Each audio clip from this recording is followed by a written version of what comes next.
Las señales del mercado, los personajes claves del mundo empresarial y todo lo que quieres saber en el ámbito de los negocios con José Tomás Santamaría, director del Diario Financiero. En la 100.1 esto es DF en Infinita. Ya estamos de vuelta, faltan 18 minutos para las 8 de la mañana y vamos a conversar con José Tomás Santamaría. Vamos a aprovechar de hablar con él de Venezuela. ¿Cómo te va? Muy bien, ¿y ustedes, Connie, Juan Manuel, cómo están? Muy bien también, pues. Muy bien, qué bueno. Muy bien, pues Día Márquez, ahí con harto entusiasmo. Eso, lleno de ganas.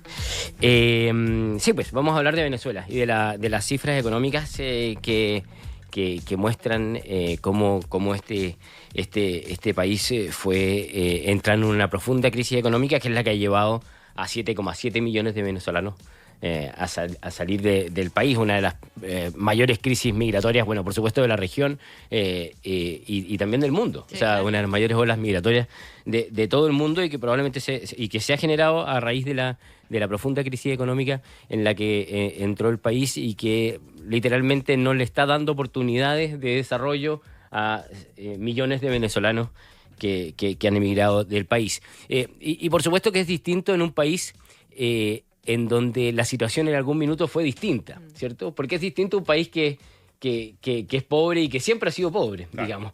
Es distinto cuando un país fue rico, digamos. Probablemente también es parte de esa frustración y de esa impotencia que sienten también muchos venezolanos cuando ven su historia reciente.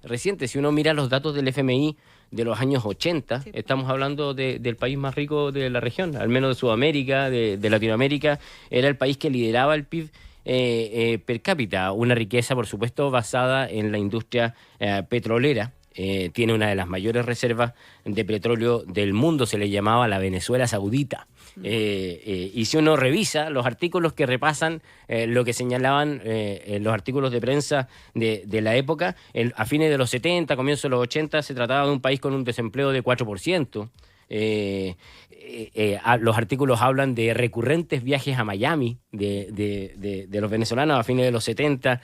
Caracas era uno de las ciudades con mayor número de restaurantes franceses por comienzo de los años 80, y los venezolanos el país era uno de los mayores mercados para la industria del whisky, digamos. O sea, estamos hablando de otro país, de otro país que probablemente es parte de esa frustración que sienten muchos venezolanos cuando ven las cosas que están ocurriendo hoy día. El país siguió creciendo. En los 90, también en los 2000 continuó con crecimiento.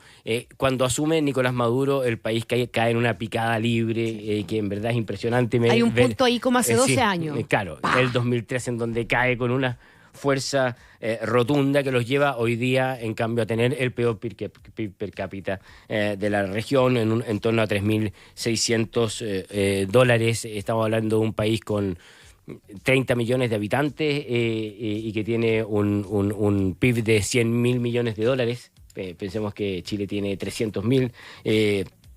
O sea, es un país que se vio muy dañado, muy fuertemente dañado por las políticas económicas que se fueron llevando adelante. Si se observan los datos de actividad económica del gobierno de Maduro, desde el año 2013 al año 2021 no hizo otra cosa que caer. No hizo otra cosa que caer. O sea, el PIB cayó desde el 2013 al 2022 un 80%. Mostró 27 trimestres consecutivos de caídas. Una otra. 27 trimestres consecutivos de caída. Al segundo trimestre del 2022, el tamaño de la economía venezolana era el 21% del 2012. O sea, el 2022 era el 20% de lo que era el tamaño de su economía el año 2022. O sea, de verdad hay que hacer un esfuerzo, digamos, claro, ¿no? Para las cifras de pobreza, por supuesto, superan el 50%, la hiperinflación llegó. O sea, yo leí una cifra que decía que el aumento de la pobreza, desde el 2013, ¿verdad? Porque ese es como el punto, pasó del 28 al 73%. Claro. Sí, bueno, son diferentes registros registros de pobreza y también depende de qué manera se calcule. Pero estamos hablando, yo vi varias distintas, hay algunas que hablan sobre 50%, otras que hablan de en torno al 70-80% de pobreza, que se ve probablemente muy impactada por el tema de la inflación, que ha marcado sobre 5.000%, digamos, cifras locas, digamos, el año 2018. Como hablábamos ayer con un economista venezolano, en Venezuela no hay cómo ganarse la vida, decía. Y probablemente esa es parte de la frustración de muchos países, de muchas personas que han tenido que abandonar el país, familias que han quedado totalmente divididas y capital humano también, que se ha ido, porque muchos son venezolanos con estudios universitarios, de magíster, y que han tenido que dejar el país y que han ido afectando también el capital humano del país. ¿Cómo ocurrió? Porque esto no ocurrió en el momento que asume Nicolás Maduro, que es el momento como en que esto empieza a ocurrir. Por supuesto que es una crisis súper compleja, de muchos años, que es difícil, que será como para los historiadores explicar. Probablemente tiene que ver con haber dependido del petróleo como el único producto o el más importante dentro de tu canasta productiva, y no haber se extendido a otras posibilidades de crecimiento. También hay artículos que hablan sobre que no se preocuparon de los temas más de fondo, como la educación o otros temas, pero sin duda que el momento duro empieza con cuando asume Hugo Chávez el año 99 y las políticas de izquierda más radicalizadas que se empiezan a implementar durante su gobierno.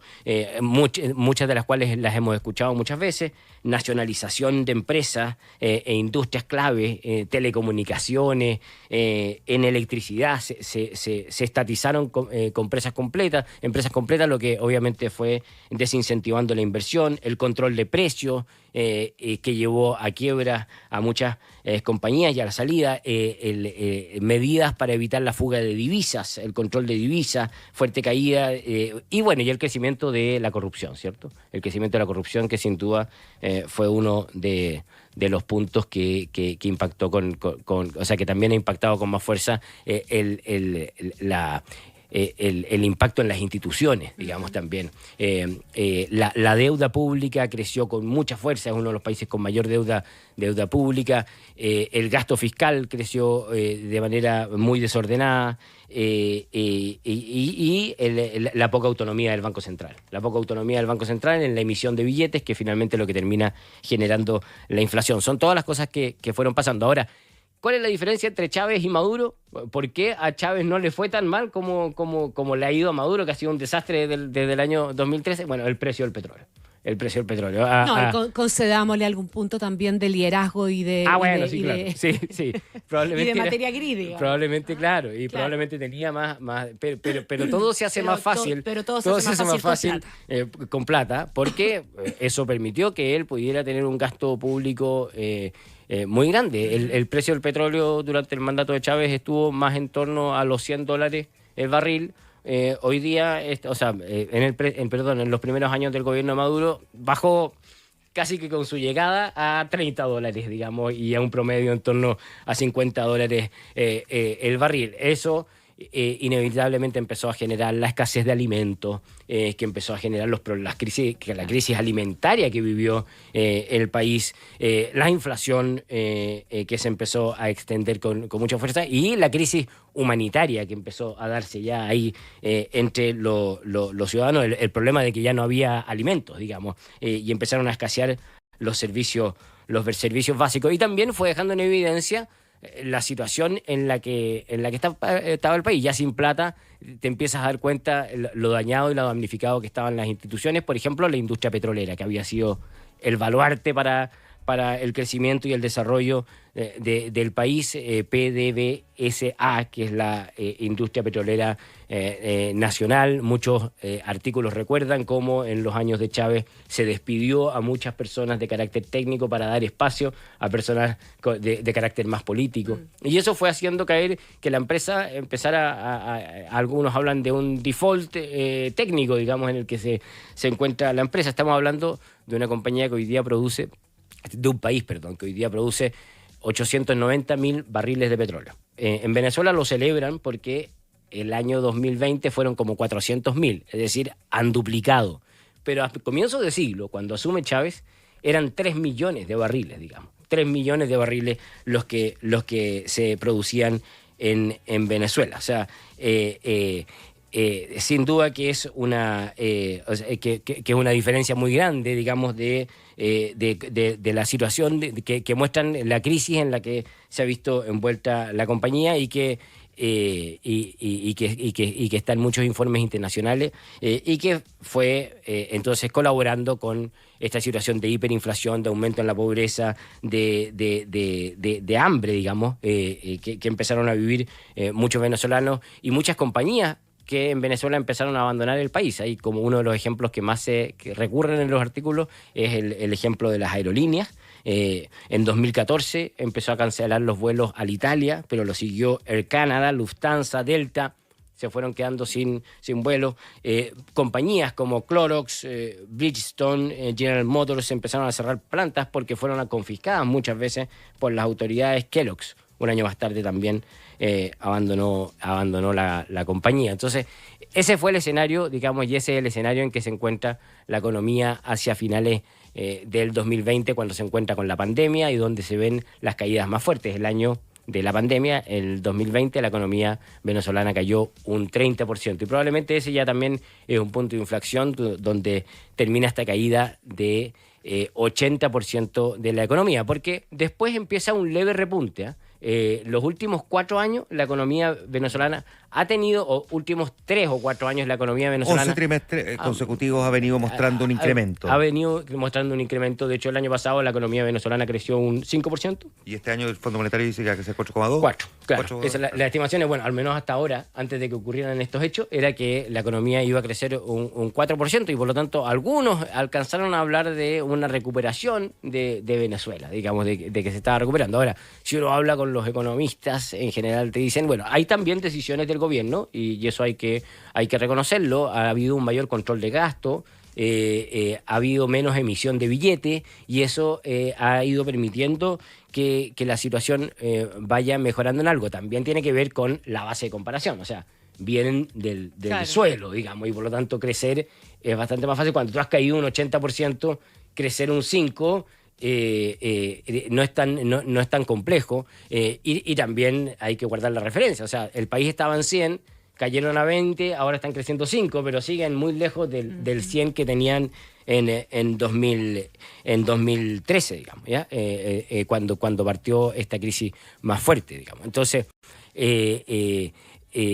probablemente eso tiene que ver con la razón. La otra razón que dicen que tiene que ver con el crecimiento de estos últimos años es que ha empezado a repuntar la industria del petróleo, ¿ya?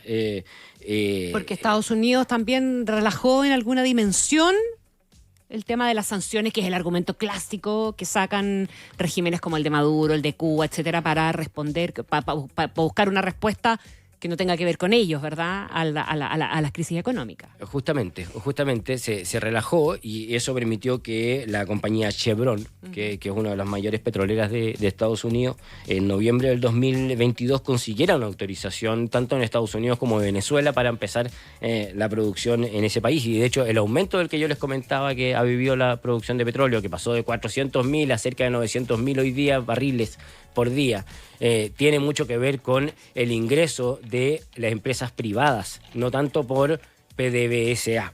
Y eso ha permitido que la producción empiece a crecer y eso es lo que va quedando un poco en duda ahora, porque lo que están diciendo los distintos analistas internacionales es que con lo burdo, digamos, de todo lo que ocurrió este fin de semana, digamos, este domingo, con lo distinto de las cifras que hay entre lado y lado, con lo evidente de la manipulación, es que probablemente se va a ir aislando más la economía.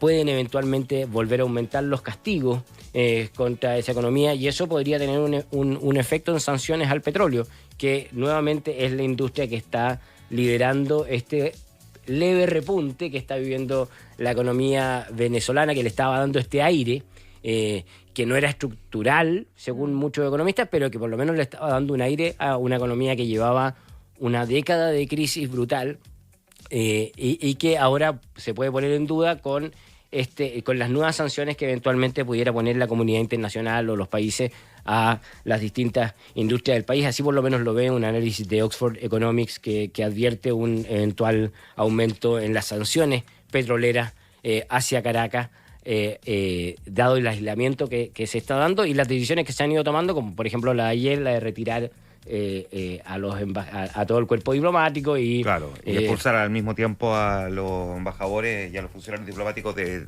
los países del Grupo Lima, en el fondo. Claro, en el diario entrevistábamos a Ricardo Hausmann, que es un economista venezolano muy famoso, que fue ministro y está hoy día instalado en Estados Unidos como profesor, y él dice, claro, Maduro aprendió del régimen cubano que cuando la presión internacional aumenta hay que salir para adelante. Digamos. Arrancó para adelante, claro. No, arrancó para adelante, entonces voy con las tuyas y unas más, digamos.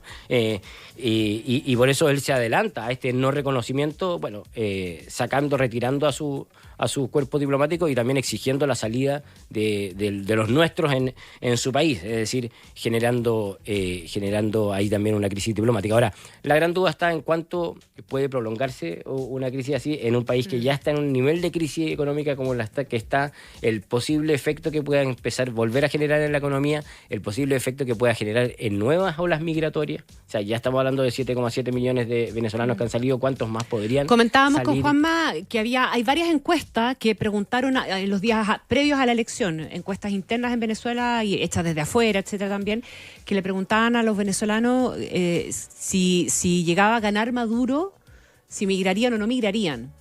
Y hay una que pone al 20% de las respuestas como un sí, migraría, y hay otra que lo lleva a un 45%. Claro, se pregunta si el 45% de los que votaron contra Maduro van a migrar. No, eso no es así. Pero hay un porcentaje al que menos tiene un porcentaje que de ese país que tiene, bueno, la ola migratoria te varió mucho, pero era un país de unos 30 millones de habitantes, hoy día ponte tú que esté entre 25 millones. Son porcentajes altos de olas migratorias que pueden generar también impacto en otras economías, digamos, en otros países que reciben a esas olas migratorias, y por eso es que hace que esto también sea un problema también internacional. ¿Cuánto puede durar el gobierno? Probablemente esa es la gran duda. Ricardo Hausmann dice que él cree que es muy difícil gobernar en estas circunstancias. Él se pondría en un escenario de que el régimen dura semanas, dijo Ricardo Hausmann hoy día en el Diario Financiero. Hay que ver, por supuesto son hipótesis y hay que ver qué es lo que termina pasando, cuál es el desenlace que finalmente termina concluyendo esta situación y el impacto que eventualmente pueda tener para las personas que siguen viviendo ahí en Venezuela. José Tomás Santamaría esta mañana con nosotros, la economía venezolana, a propósito de lo que ha ocurrido este fin de semana. Gracias, José Tomás. Muchas gracias a ustedes. Que tenga buena semana. Igualmente.